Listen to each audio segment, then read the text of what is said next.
Olá, ouvintes do VetSmart Podcast. Eu sou a Kícia, médica veterinária, e como estamos no Agosto Verde, preparamos esse episódio especial para tratarmos de um assunto muito importante, a conscientização e o combate da leishmaniose.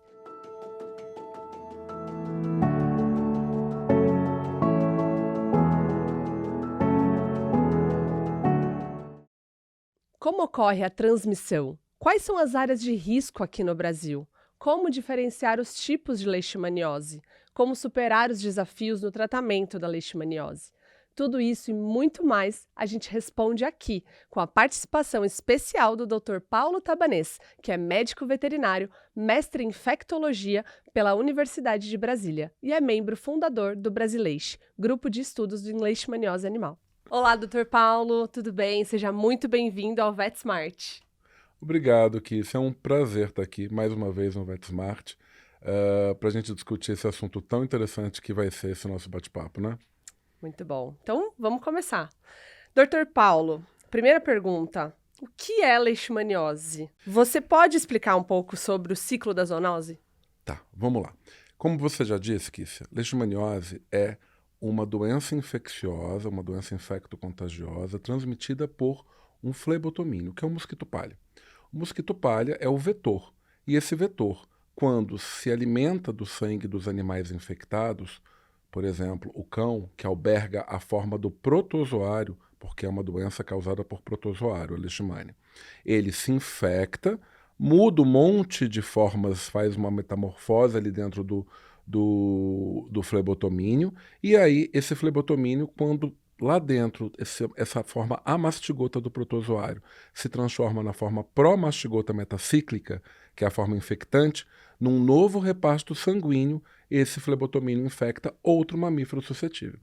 O cão, ele é um reservatório importante porque ele tem muito parasitismo cutâneo, mas a gente sabe hoje que o gato também pode infectar o flebotomínio e ficar doente. O ser humano também, animais silvestres, enfim, uma série de outros mamíferos estão envolvidos nesse ciclo da leishmaniose. Como você disse, leishmaniose é uma doença zoonótica, então é uma doença que pode passar entre animais e seres humanos. Legal.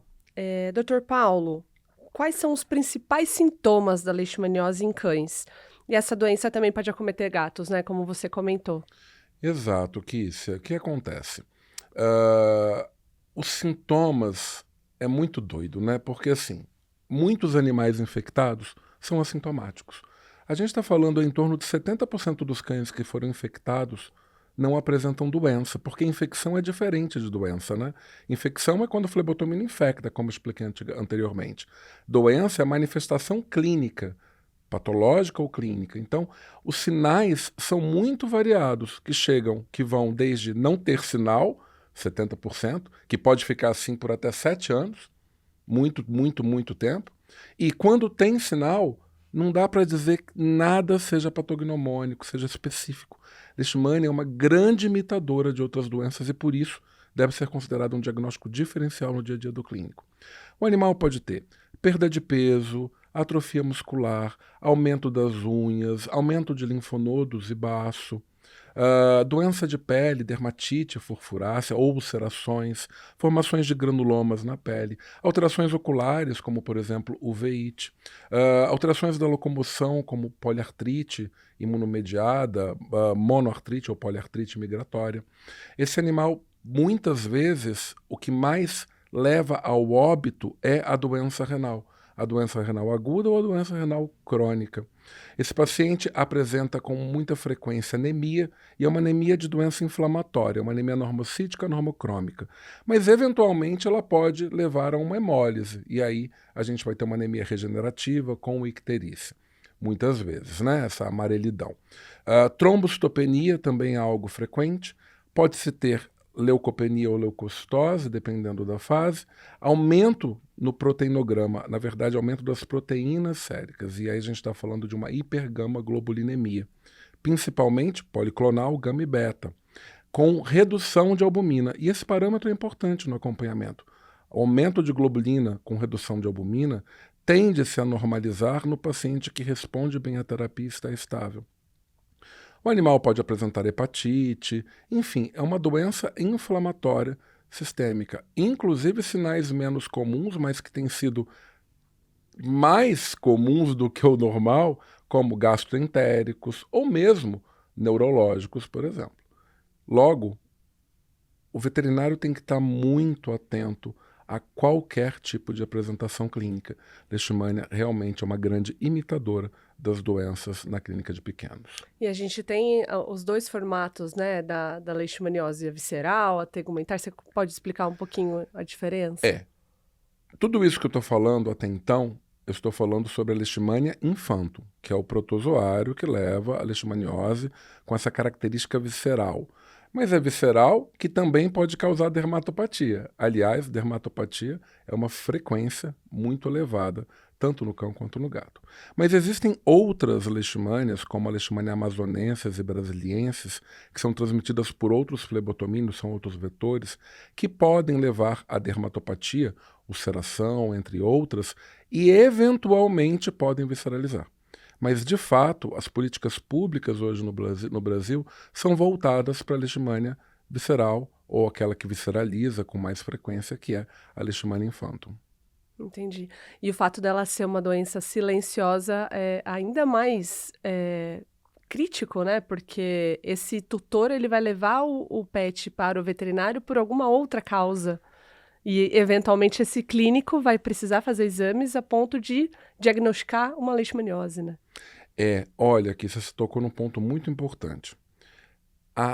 O escaneamento dos pacientes, a ida do animal ao veterinário, não só quando ele está doente.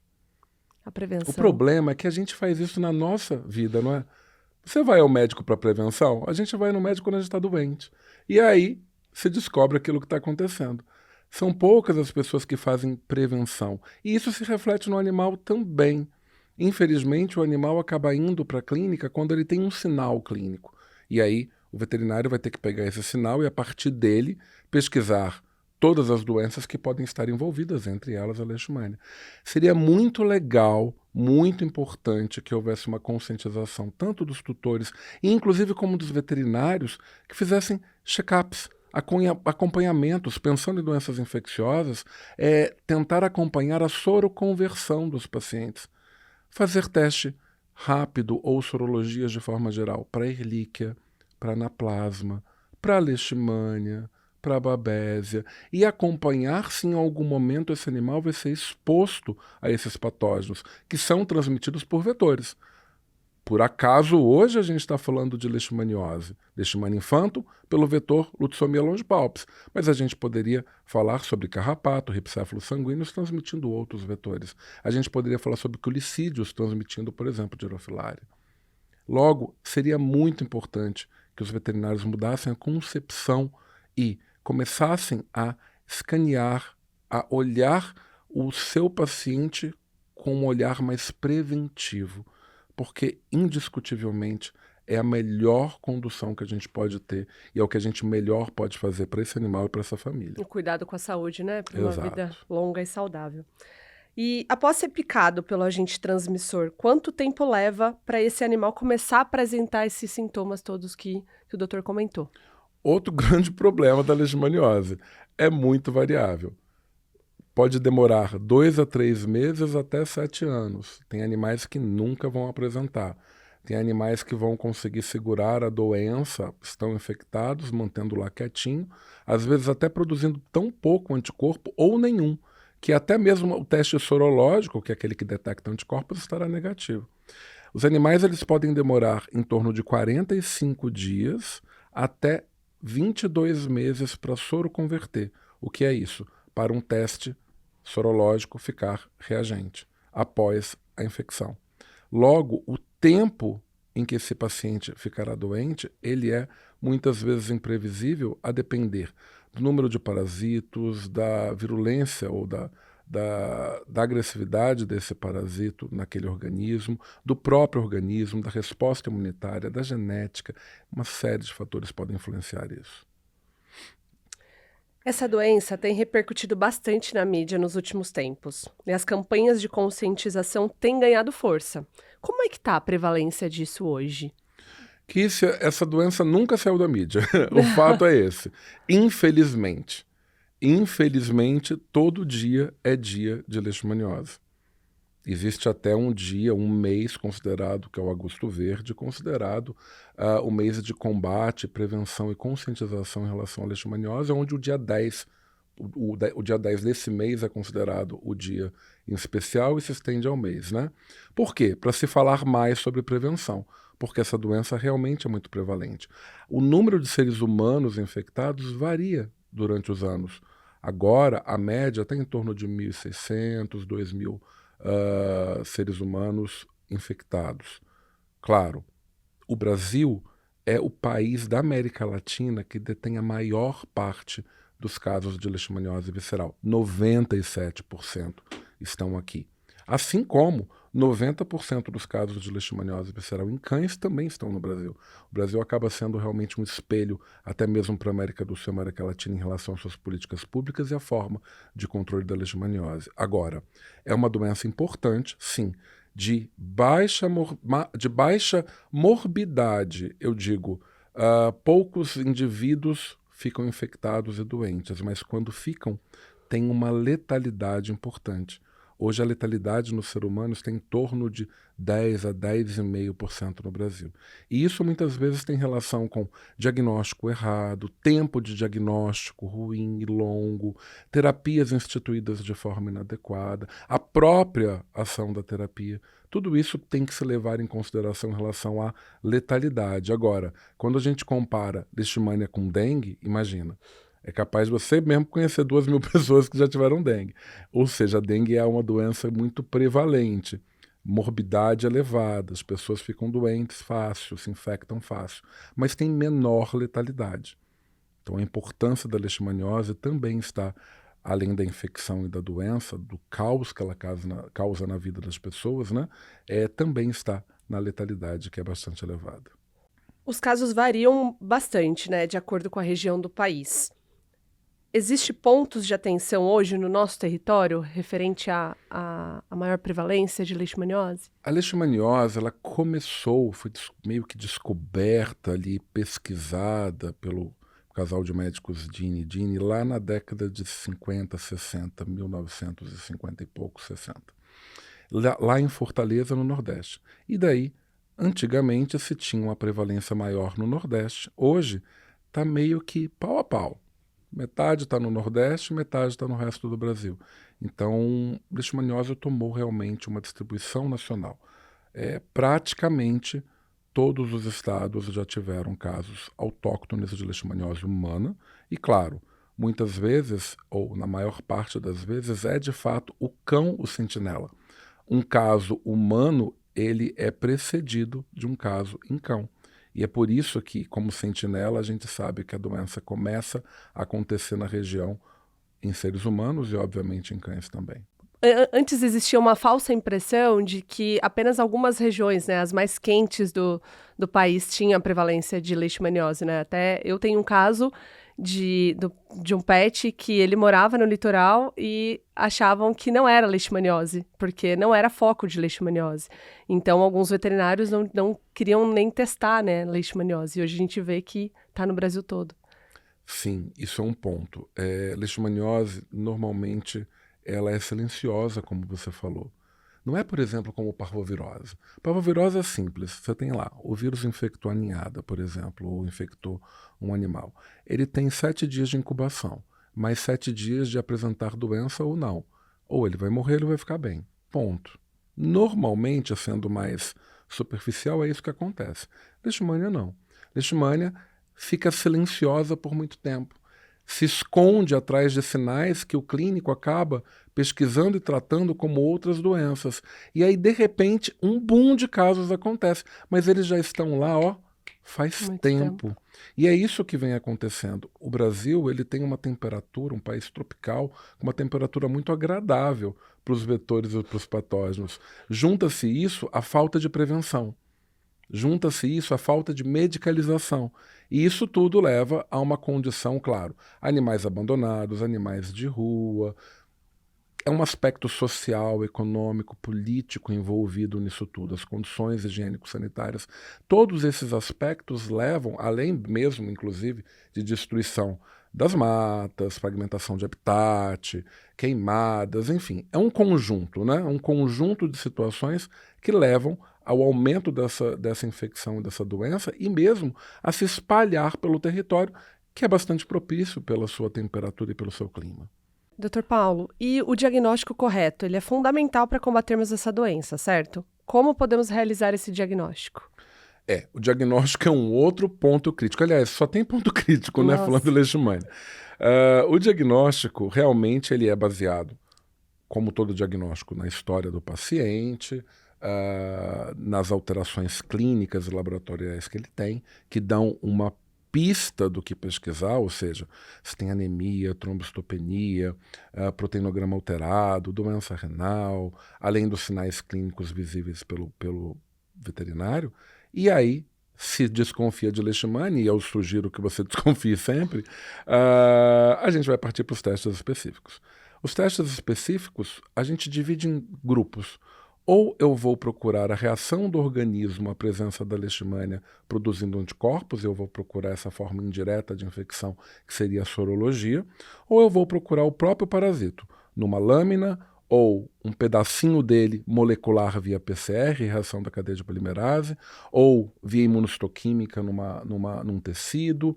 Basicamente é assim que a gente vai procurar a leishmania. A gente vai fazer citologia, PCR e sorologia. Agora, o que esperar? Porque não é tão simples e matemático como 1 e 1 são 2. 1 e 1 dá 2, né? Não é isso. Sorologia, a gente pode ter falsos positivos e falsos negativos.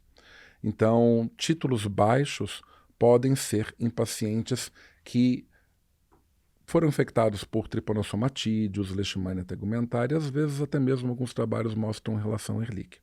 Agora, títulos elevados, na RIF, por exemplo, na reação de imunofluorescência, a gente está falando 4 vezes o cutoff, então 160 para cima, isso fecha o diagnóstico de infecção. Agora, sorologia não é doença, Kícia. Sorologia é exposição. Às vezes, nesse ponto, infecção, mas infecção não é doença. Doença é outra coisa, né? Doença é manifestação clínico-patológica. Bem, sorologia pode ter esse critério. Posso partir, por exemplo, para pesquisar a presença do parasito via uma citologia de medula óssea ou linfonodo aumentado ou baço, por exemplo. Se eu acho o parasito, fechei o diagnóstico. Agora, se eu não acho, não posso excluir, porque a sensibilidade pode ser baixa a depender da coleta, de quem procura, da fase da doença, de uma série de situações.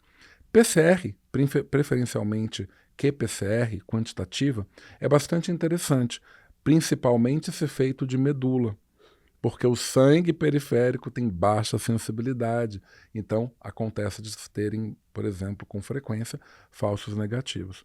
O ideal é que essa PCR seja de medula ou de linfonodo realmente aumentado ou de baço, porque aumenta a chance de encontrar o parasito. E claro, preferencialmente qPCR, porque me dá quantificação, pode ser legal para comparar antes e depois da terapia.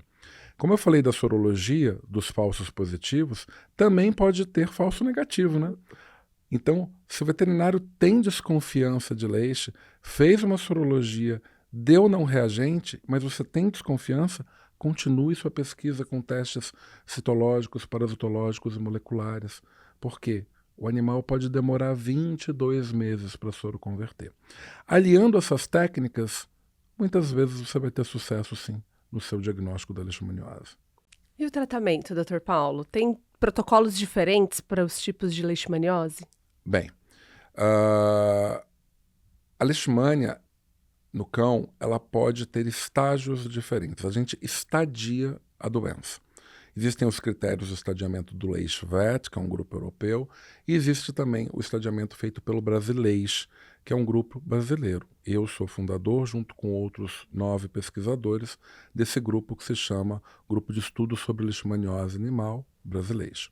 Nós publicamos no nosso site em 2018 o estadiamento da leishmaniose, então baseado em sorologia, em sinal clínico, em alterações laboratoriais. A depender do estágio, a gente tem que ter um cuidado maior com o rim ou não. Lembra lá no sinal que eu alertei para vocês que o que mais mata cães com leishmaniose são as apresentações renais, a doença renal aguda ou crônica, e baseado nisso o estágio muda.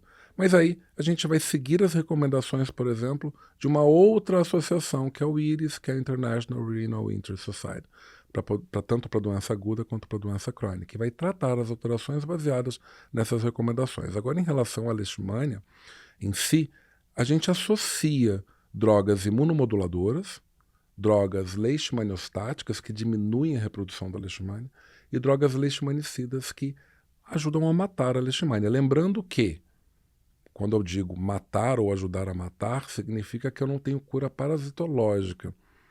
Eu consigo diminuir muito o parasitismo, eu consigo até negativar o parasitismo ao ponto da sensibilidade dos exames que a gente faz.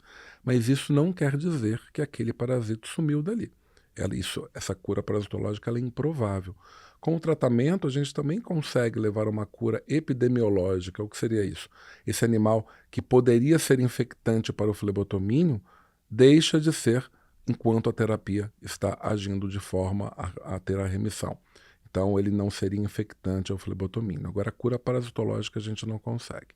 Então, a gente associa esse grupo de drogas. Eu tenho que modular a resposta imunitária, eu preciso melhorar essa resposta. Às vezes, eu tenho que suprimir também, a depender da fase e do que a leishmania está causando para aquele paciente em termos de autoimunidade ou imunomediação.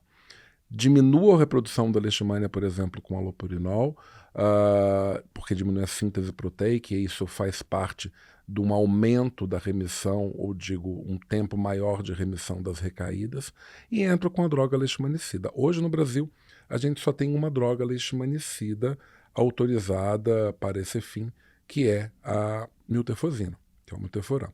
Mas claro, não é ele somente a terapia. A gente precisa associar os outros fármacos numa terapia multimodal para que se tenha um sucesso real.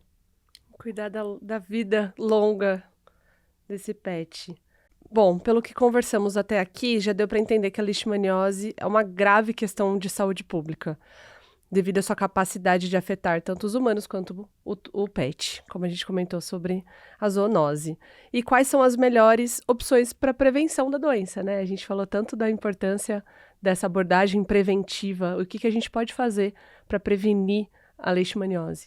É verdade, né? A gente falou e eu salientei a questão da prevenção, mas acaba que para o clínico ele precisa saber diagnosticar, tratar. Ele entra na faculdade doido para diagnosticar, tratar, ele quer ser o house da veterinária, ele quer resolver tudo rápido e de forma efetiva. E muitas vezes deixa de lado, tanto pelos professores quanto pelo seu próprio empenho, a questão da prevenção. E como ela é importante? Prevenção é educação em saúde, orientação. O tutor tem que ser orientado pelo médico veterinário. Você tem um animal? Ok, vamos ter os cuidados básicos da medicina preventiva. Controle de endoparasitos, ectoparasitos, uma boa alimentação, vacinação adequada, tudo de acordo com os guidelines. E, claro, prevenção com repelentes inseticidas para as doenças transmitidas por vetores. E aí a gente não ganha só a proteção para contra a leishmania. A gente ganha a proteção contra outras doenças que podem ser tão importantes quanto ela. E um adendo, viu, Kícia? No Brasil, praticamente a regra é co-infecção. A gente tem muitos pacientes co-infectados. Leishmania com Ehrlichia anaplasma, um madiro no meio do caminho, um hepatozum e assim por diante. Logo, foquem na prevenção. A gente não tem mais vacina contra a leishmaniose no Brasil. Ela foi removida há algum tempo atrás. Tudo bem, a vacina não prevenia a infecção, não previne que o animal seja picado pelo flebotomínio. A vacina prevenia a doença e a infectividade. Logo, acima de qualquer estratégia está o uso de repelentes inseticidas, na forma de coleira, na forma de top spot. Existem também os inseticidas orais, mas que é muito importante, são as isoxazolinas, né? Nesse caso, o Bravecto é um exemplo disso, que estão associados à morte do flebotomínio. Então, mas aqui é muito importante deixar algo claro para o veterinário. Isso não substitui o repelente à base de piretroide. Que é a coleira. Exato, coleira ou puron. Então, eles podem usar associado. Tem, porque a isoxazolina, o animal que tem a isoxazolina circulando, se ele for picado pelo flebotomínio, o flebotomínio vai morrer. Mas uma picada do flebotomínio infectado já pode causar infecção. Então, essa seria uma estratégia legal para o controle do flebotomínio em médio e longo prazo. Então, fantástico, tem que usar mesmo. Mas não pode substituir o piretroide. Os piretroides, de fato, são os mais eficazes em relação à repelência e ao modo inseticida tópico, obviamente, contra o flebotomínio. E aí, opções na forma de coleira, como por exemplo a Excalibur ou outras coleiras, e também os purons, que têm um efeito residual um pouco menor. Legal. E é importante também, sem querer te interromper, Kícia, Imagina. e já te Tudo interrompendo. para agregar aí nessa prevenção. E já te interrompendo. O manejo ambiental. Instruir o tutor a deixar o seu ambiente sempre limpo, não ter matéria orgânica acumulada, evitar talvez os passeios crepusculares e noturnos, que é onde o flebotomínio sai, né, para poder fazer o repasto sanguíneo, se possível telar o canil. Então, algumas situações extras ao uso de repelente inseticida que são importantes. E existe um outro ponto também que eu não falei na transmissão. Eu foquei muito na transmissão pelo flebotomínio. E, de fato, epidemiologicamente é a forma mais importante. Mas a gente não pode esquecer que leishmaniose também é sexualmente transmissível. O macho pode infectar a fêmea pelo coito e a fêmea pode infectar os filhotes via transplacentária, além da forma da transfusão de sangue. Então, olha o cuidado com a reprodução. Então, os animais, por esse motivo, os errantes e, enfim, isso é uma longa discussão sobre castrar ou não castrar, né, que leva a um monte de repercussões, mas uma forma de controle da leishmaniose, em especial dos animais sem tutores, os animais errantes, os animais de rua ou em abrigos, também é a castração, tentando evitar a transmissão transplacentária, claro, né? Seria uma alternativa importante, mas principalmente para controle populacional, claro.